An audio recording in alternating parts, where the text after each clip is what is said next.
When it gets to Christmas, then you know that the Harmattan season also approaches fast. And in this case, it's actually come quite fast and it's really dry, quite uncomfortable. Some people are saying that the nose masks are helping us because, you know, it prevents the dust from entering our nostrils and all of that. But regardless, when it gets to Harmattan, then there's also another scare. The fire scare, because things get really dry, and we've been told by the Ghana National Fire Service that about 98% of the fires are caused by human negligence. So there's a need for us to pay close attention to what we do, just so we can prevent fire. And so it's time for us to have that conversation again, just to remind you of how the Ghana National Fire Service is also equipped to ensure that you are protected this season. And so joining me this morning is ACFO Timothy Osafo Efum. He's a Director PR Ghana National Fire Service. Good morning, sir. Thank you so much for joining us. I got it right, didn't I? Yes, yeah, I had to keep it in my head so that when I get there, I remember how to pronounce it. But Merry Christmas to you. Many happy returns. How's it looking like for the Ghana National Fire Service? I know that because of Harmattan, you know, there's a lot of work to do as well. Yes.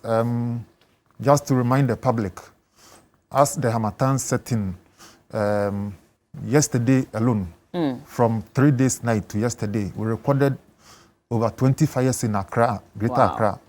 Only Accra Greater alone? Accra, yes. And so if we talk about the nationwide statistics, then you should imagine where we are heading to. Fortunately, later in the day up to this morning, it has subsided. Okay. So I am sure people are now coming abreast with the situation. I mean, usually when it comes to the response time of the National Fire Service, that's also come up for debate because a lot of people complain that when they get in touch with the fire service, it takes them a while. And I'll just read what happened somewhere in the Etriman municipality. That was last Friday in the Ashanti region, where fire gutted some stores and homes in Ebuakwa Macro, and the residents complained that the National Fire Service did not get there on time. By the time they got there, they had lost their properties and all of that. Right. When you get to the districts, the situation is a bit different because we even have some districts that we have no fire station in the district. But the policy of management now is to ensure that at least in every district we have one fire station. So the situation is different from Accra, Kumasi, Takoradi than when you go to the other districts. Yeah. Because you may have just one fire station. So depending on where the incident occurs, so you talk about the distance from the fire station to the incident scene. So if, for instance, the fire station is stationed at the district capital and the fire is on the outskirts of the capital, then you may travel for about 30 minutes, and that is where the problem is. But in Accra, because we have a lot of stations scattered around, we take a lot more shorter period to get to incidents. But even when it takes that long to get there, there are also challenges with water, availability of water to quench the fire. I mean, Makola is a clear example of what happened this year with regards to fighting fire. I know that, you know, the blame was laid at the doorstep of, you know, Ghana Water and all of that. But I mean, for the residents out there who's losing his properties fast, he doesn't care if you have water or not. He's called on the National Fire Service to come and address the situation. And so if you come in and first of all, you know, there's a delay, you can't explain to them. They won't understand. So how do you manage such situations? Yes, with the issue of delayance, that is why we are trying to plant a lot of fire stations so that it will reduce the turnout time, so that people will stop complaining. Okay. But as we have not gotten there, that is why we must put in preventive measures so that the fires don't occur at all. And even if it occurs, the victims know what to do until such a time that we'll be able to get there to help. Before we even go to what to do to prevent it, you're saying that you've been trying to, you know, set up fire stations across the country. In the last quarter or so, how many have we been able to set up in the Greater Accra region? In the Greater Accra region, we've been able to set out 2. Okay. Simply because we have a lot of fire stations in Accra already. Yes. I think where we have a problem is in between the Achimota area. We are still looking for a place to set up a fire station in there. What's the challenge? The challenge is that we are not getting a space. We are not getting the space to create a fire station. Okay. Yes. You know, you can't put a fire station in an obscure corner. It should be a place that you easily move into the high streets, and you are off, you go. And all those places are choked? All those places are choked. So does it mean that at Chimata area, there's no fire station? There's no fire station. The nearest is Abelimpe. From Abelimpe, then you go to where the toll booth used to be. Where the toll booth used to be, on which side? I mean, we're talking about the Pokwasi Road? Yes, before you go to Amasaman. Amasaman. So in between that stretch, we don't have any fire station. Abelimpe, yes, and Amasaman. Amasaman, yes. Those are the two fire stations serving that entire community. Yes. But that's a big problem then. Yes. Wow. Okay, but there are plans, by the way, so we hope that we get there. Yes. I mean, if you're saying there's no space, I mean, what is being done about it? You're saying you're looking for space, but I'm worried because when the Harmattan season, who knows what could happen at any given point in time? You see, all those lands, that stretch of land belongs to individuals. If it were for government, then it would be easy to construct a fire station in between. But the lands are for individuals. And they're not willing to give it. Exactly. If they are not willing to give it to us, there is very little we can do. Okay. Let's talk about, the fact that, again, we're being told that about 98% of the fires that are recorded are because of human negligence. That's quite serious. What are human beings doing wrong?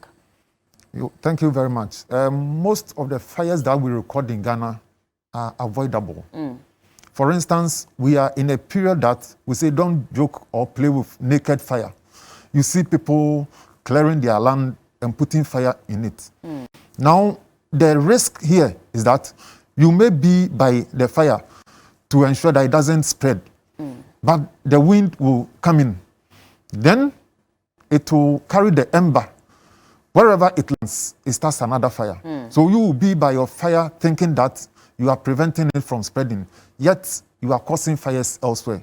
So we are saying that within this period, we should be very cautious, very, very cautious in the way we handle naked light or naked fire, because it will get out of your hand and it will spread. So the use of candles, we are asking that people stop the use of candles, because most of the fires we attend in the squatters are as a result of unattended use of candles. People light the candle, put it there and go out. By the time you realize the candle is finished, and because you place it on a combustible material, then it starts the fire, killing mostly children. And these ones occur mostly in the night. So in the slums, the fires that we attend there are mostly as a result of use of candles or naked light. And not necessarily electrical faults, because sometimes they also overburden most of these areas, they don't even have electricity. Most of these areas don't have electricity. So it's the use of unattended candle. That is what is causing a lot of these fires. And in place of that, I mean, they can use torchlights and the lantern. Yes, the lantern, our grandfathers used lanterns. But you have to buy kerosene. For some people, buying the lantern already is a little expensive for them. They have to buy kerosene and refill it. So the solution, buying just candle. The solution here, if you want to use the candle, is that you find a ceramic bowl. Put in water and on the base, so that if the candle burns to that limit, it will go off because of the water. Or if the children should touch it and it falls, because there is water there, it will fall in the water and it goes off. But if you put it on a combustible area, let's say on a table or on a floor where you have your carpet, the moment it falls, then the fire will start. So our advice to them is that if at all costs you have to use your candle, then this is what you must put in place to ensure that you don't start a fire. In some of the markets as well, we've been told that there were some electrical faults that led to the fire as well. And that's because, a lot of people, apart from open fire, they don't turn off their switches and stuff. Tell us about that and how that could also lead to a major... In the markets, most of the incidents that we have recorded are as a result of improper wiring systems. I will go for my lights. Then a lot of people will come and tap into my light. So one, we don't use qualified electricians to do that for us. The wayside electrician, he is in need of his money. So once you request, he will come and tap it in for you. As to whether he has done it right and he has used the right material is another thing. So we are educating people that if you want to get an electrician, get a qualified electrician, ask of their certificate. Those who are certified by energy, what do you call it? There is a commission that certify them. So they will show you their certificate. That indicates that they are qualified electricians to do what is done. But sir, you know, I mean, really, if you're calling an electrician, you're not going to ask for his certificates before you give him the job. It doesn't happen. It is, yes. I know it doesn't happen. But so do you have to lose your property as a result of this? Why don't you take your time? If it will take 1 hour to get a qualified one. So you go for the wayside electrician, he does it for you, and tomorrow your whole house is on fire, or the whole market is on fire. So get an energy commission certified electrician who will do his job well, because if he doesn't do it well, his certificates will be taken from him, so that all of us will be safe. You have invested, maybe because it is Christmas, you have stocked your shop. Instead of you to get a qualified electrician who will take a bit more higher than the wayside electrician, you go and pay 20 cedis instead of maybe paying 100 or 50 cedis. Because of this small difference, you want to cause disaster. And when it happens, then government is in trouble. Government should come and help. Meanwhile, the government itself is suffering. What's the first thing I should do if there's a fire outbreak in my home, in my shop, wherever it is I am? What's the first thing? Because I see that a lot of people pour water on it, and we're told that water even exacerbates the situation. Some pour sand on it to douse the fire. What really should be the first thing I do after calling the National Fire Service and waiting on them? So thank you for asking this question. When a fire occurs in your home or wherever, the first thing is to exit. Once you have successfully exited, then you can call the fire service. Now, after calling the fire service, if it is possible for you to fight the fire, you start fighting the fire. But you don't fight the fire, and when it gets out of hand before you call the fire service. And most of the incidents we record that people say we don't respond early, it's as a result of they themselves trying to put off the fire. And when they are unable to do that before they call us, by the time we get there, everything is bent. So you call the fire service as we are proceeding, and it is safe. The word is safe because you don't have to lose your life because your property is burning. So if it is safe for you to start fighting the fire, you start fighting the fire. Now, when we arrive, if there is any person trapped, you just have to inform us that there is somebody trapped. Because our priority first is to save life before property. So if somebody is trapped, we will then try to rescue the person whilst we are still fighting the fire. But what do I do in the meantime? Because let's say I live in Pokwase or in Achimota, and like you're saying, the nearest fire station will either be at Amasaman or at Abilinkpe. It might take a number of minutes for you to get there. Whilst I'm waiting for you, is there something I can do to control the fire in the first place? Yes, that is why I said if it is safe for you to do so, then you can do it. Now, if you have fire extinguisher, because the fire has just started, you can use the fire extinguisher. If you are buying the fire extinguisher, get in touch with the fire service to advise you on the type of fire extinguisher that you should buy. Because not every fire is a fire. We have classifications of fire. And so depending on the type of fire and the extinguishing medium that you have to use, if you don't know, that is why you mentioned the use of water. And sand, Exactly. Water is our main extinguishing media. But there are certain class of fire that you can't use water. Like liquid fires.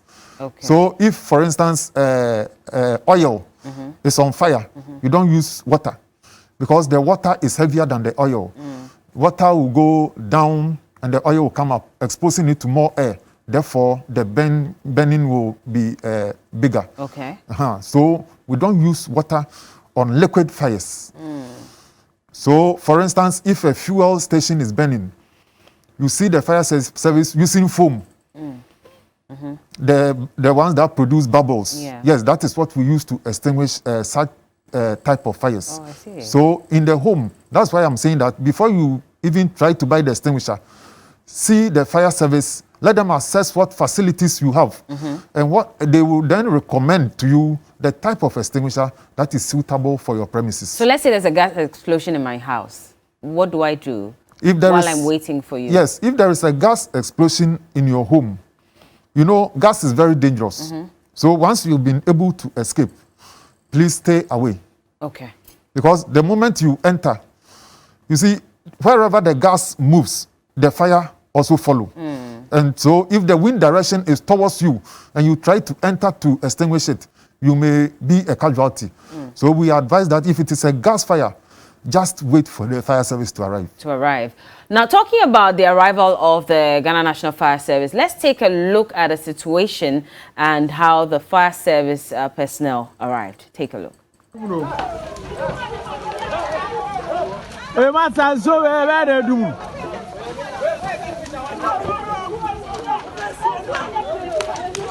Insurance and the best shall for their bank. Fire service for their bank. Taxi over there. I share you.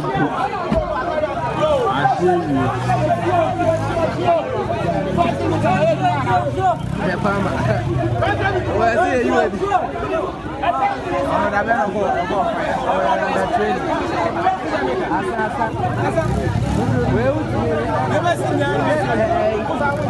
Just here, I saw who said you can't service for any you can't account with the buy.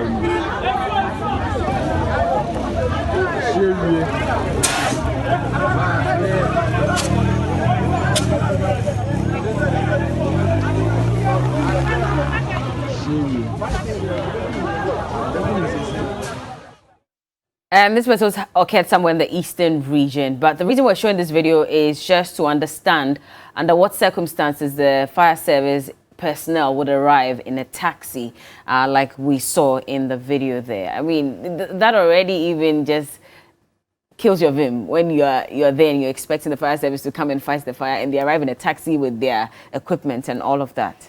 Yes, this particular incident happened in Begro, like you said, in the eastern region. The station had a broken down fire tender.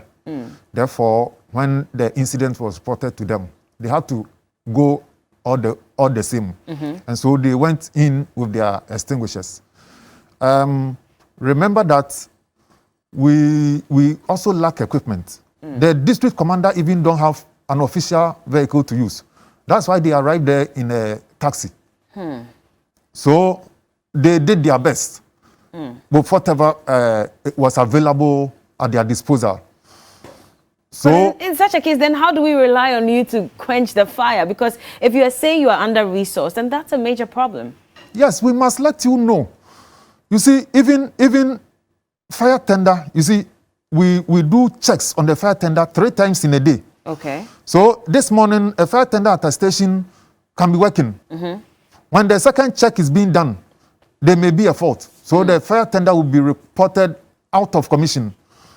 When it happens that way, it doesn't mean that, because it's an equipment, it's a machine. Machine can break down at any given time. So we want you to understand the situation. The station has a fire tender. At the time of the report, the fire tender had broken down. So you don't move a fire tender that cannot work to an incident scene. Okay. And for that particular one, it was a mechanical problem. So even the fire tender could not even move at all. So in the case where it's a story building, how do you address it if your fire tender is not working? So if it is a story building, every fire station or fire tender has a ladder. So if it is a first, second floor, they can still access the building. If it is beyond that, that is where we need the mechanical equipment to access that height.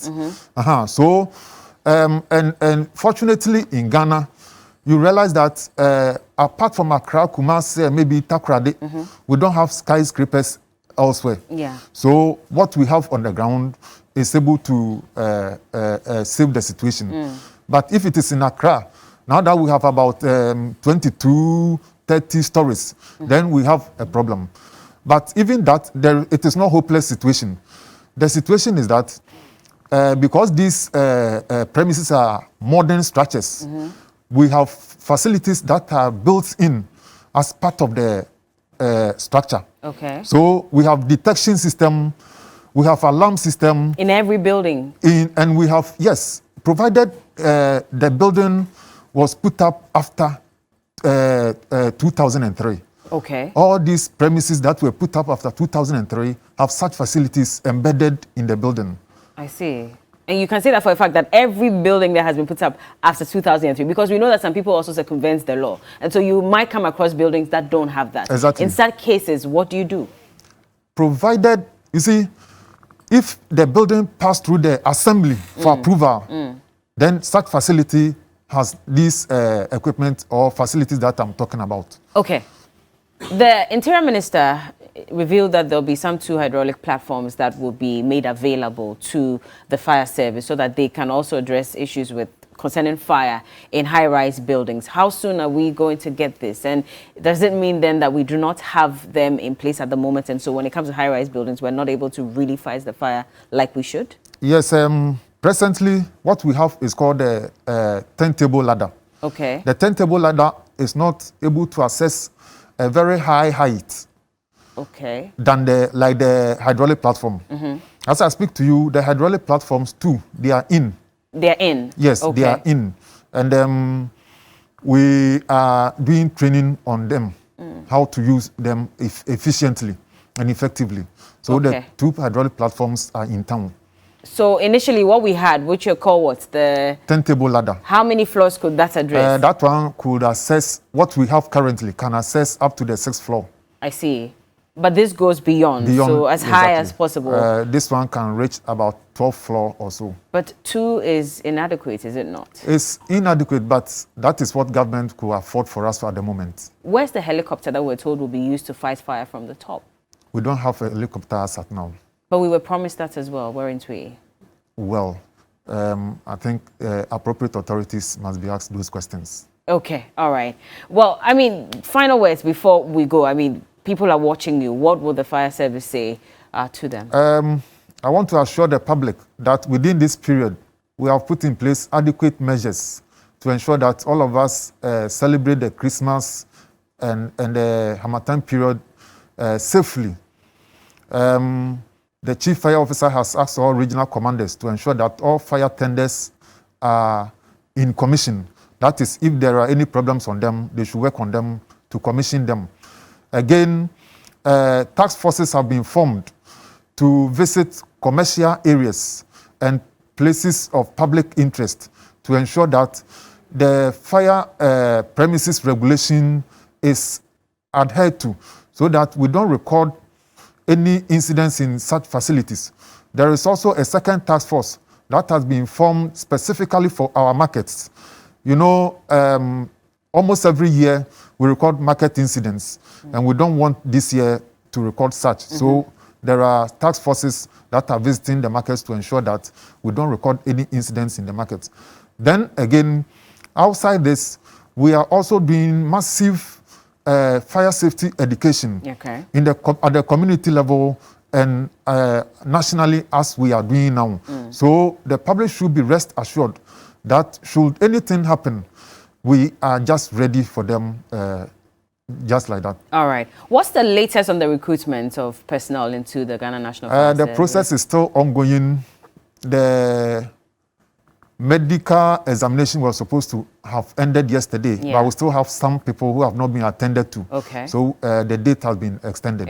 After the medical, then what happens? After the medical, those who pass through the medical will then be issued with their appointment letters. Oh, so that will be the final stage. Yes, please. I see. Okay. All right. Thank you so much for speaking to us this morning. And please make sure that you protect yourself and your family and get in touch with the Ghana National Fire Service. And so again, if there's an emergency, what lines do we call? Yes, if there is an emergency, don't hesitate to call us on our emergency line 192, and we'll be there to help 192. you. Yes. If that is not accessible, then is there another contact that we can reach you on? We have 0302 772 446. Okay. Again, 0302 0302 772 446. 772 446. And so please do get in touch with them and stay safe this Christmas. I've been speaking to ACFO Timothy Osafuefum. He's a director PR at the Ghana National Fire Service. Thank you so much, sir, for speaking to us. And there's more coming up on the show. And so this is TV3 New Day. We'll be right back.